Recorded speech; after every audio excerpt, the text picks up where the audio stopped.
ಶುಭೋದಯ, ನಮಸ್ಕಾರ, welcome to Yoyo Kannada. ತನ್ನ ವಿಶಿಷ್ಟ ಭವಿಷ್ಯವಾಣಿಯಿಂದಲೇ ಹೆಸರಾದ ಕೋಡಿಮಠದ ಶ್ರೀಗಳು ಈಗ ಮತ್ತೊಂದು ಹೊಸ ಬಾಂಬ್ ಸಿಡಿಸಿದ್ದಾರೆ. ಕೆಂಪೇಗೌಡ ಅಂತಾರಾಷ್ಟ್ರೀಯ ವಿಮಾನ ನಿಲ್ದಾಣದಲ್ಲಿ ಮಾತನಾಡುತ್ತಾ ಶ್ರೀಗಳು ರಾಜ್ಯ ರಾಜಕಾರಣದ ದಿಕ್ಕು ಬದಲಾಗುವ ಸಮಯ ಹತ್ತಿರ ಬರುತ್ತಿದೆ ಎಂದು ಮಾರ್ಮಿಕವಾಗಿ ಹೇಳಿದ್ದಾರೆ. ಸಂಕ್ರಾಂತಿ ಆಯಿತು, ಬಜೆಟ್ ಮುಗಿತು, ಇನ್ನು ಮುಂದಿರೋದು ಯುಗಾದಿ ಹಬ್ಬ. ಈ ಯುಗಾದಿ ಕಳೆದ ಮೇಲೆ ರಾಜ್ಯದ ಪವರ್ ಸೆಂಟರ್ನಲ್ಲಿ ಏನಾಗುತ್ತೆ ಅನ್ನೋ ಕುತೂಹಲಕ್ಕೆ ಶ್ರೀಗಳ ಮಾತು ಈಗ ತುಪ್ಪ ಸುರಿದಿವೆ. ಅಷ್ಟಕ್ಕೂ ಶ್ರೀಗಳು ನುಡಿದಿರುವ ಆ ಭವಿಷ್ಯವಾಣಿಯ ಮರ್ಮ ಏನು ನೋಡ್ಕೊಂಡು ಬರೋಣ.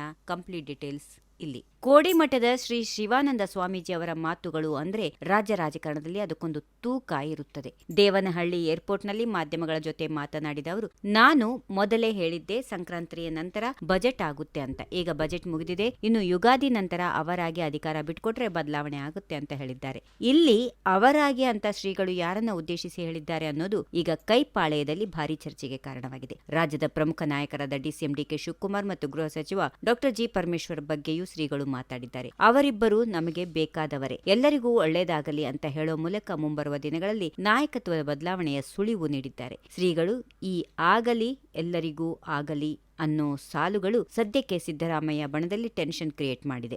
ಡಿಕೆಶಿ ಬಣದಲ್ಲಿ ಹೊಸ ಭರವಸೆಯನ್ನ ಮೂಡಿಸಿವೆ. ಸದ್ಯಕ್ಕೆ ರಾಜಕಾರಣದಲ್ಲಿ ದೊಡ್ಡ ಸಮಸ್ಯೆ ಇಲ್ಲ ಅಂತಲೂ ಶ್ರೀಗಳು ಹೇಳಿದ್ದಾರೆ. ಆದರೆ ಯುಗಾದಿ ಕಳೆದ ನಂತರ ಶುರುವಾಗುವ ಹೊಸ ವರ್ಷದಲ್ಲಿ ಬದಲಾವಣೆಯ ಪರ್ವ ಆರಂಭವಾಗಲಿದೆ ಅನ್ನೋದು ಅವರ ಭವಿಷ್ಯದ ಸಾರಾಂಶ. ಅಧಿಕಾರದಲ್ಲಿರೋರು ತಾವಾಗಿಯೇ ಕುರ್ಚಿ ಬಿಡ್ತಾರಾ ಅಥವಾ ಹೈಕಮಾಂಡ್ ಸೂಚನೆಯಂತೆ ಬದಲಾವಣೆ ಆಗತ್ತಾ ಅನ್ನೋದಕ್ಕೆ ಶ್ರೀಗಳು ಮಾತ್ರ ತುಂಬಾ ನಿಗೂಢವಾಗಿ ಉತ್ತರ ಕೊಟ್ಟಿದ್ದಾರೆ. ಶ್ರೀಗಳು ಪ್ರತಿ ಮಾತು ಈಗ ರಾಜಕೀಯ ಪಂಡಿತರ ವಿಶ್ಲೇಷಣೆಗೆ ಗ್ರಾಸವಾಗಿದೆ. ಈ ಹಿಂದೆಯೂ ಕೂಡ ಕೋಡಿಮಠದ ಶ್ರೀಗಳು ನುಡಿದ ಹಲವು ಭವಿಷ್ಯಗಳು ನಿಜವಾಗಿರೋದ್ರಿಂದ ಈಗಿನ ಅವರ ಹೇಳಿಕೆಗಳು ರಾಜ್ಯ ಕಾಂಗ್ರೆಸ್ ನಾಯಕರಲ್ಲಿ ತಳಮಳ ಉಂಟು ಮಾಡಿದೆ. ಬಜೆಟ್ ನಂತರ ಮಹಾಸ್ಫೋಟದ ಮುನ್ಸೂಚನೆ ಸಿಗುತ್ತಿರುವಾಗಲೇ ಶ್ರೀಗಳು ಈ ಯುಗಾದಿ ಡೆಡ್ಲೈನ್ ಭಾರಿ ಮಹತ್ವ ಪಡೆದುಕೊಂಡಿದೆ. ಯುಗಾದಿ ನಂತರ ರಾಜ್ಯದಲ್ಲಿ ಹೊಸ ನಾಯಕನ ಪಟ್ಟಾಭಿಷೇಕ ಆಗತ್ತಾ ಅಥವಾ ಶ್ರೀಗಳು ಭವಿಷ್ಯ ಬೇರೆದೇ ತಿರುವು ಪಡೆಯುತ್ತಾ ಅನ್ನೋದನ್ನ ಕಾದ್ ನೋಡ್ಬೇಕು. If you like this video, ಬೇಗ ಲೈಕ್ ಮಾಡಿ, ಕಾಮೆಂಟ್ ಮಾಡಿ, ಶೇರ್ ಮಾಡಿ ಹಾಗೂ ಯೋಯೋ ಟಿವಿ ಕನ್ನಡವನ್ನು ಸಬ್ಸ್ಕ್ರೈಬ್ ಮಾಡಿ.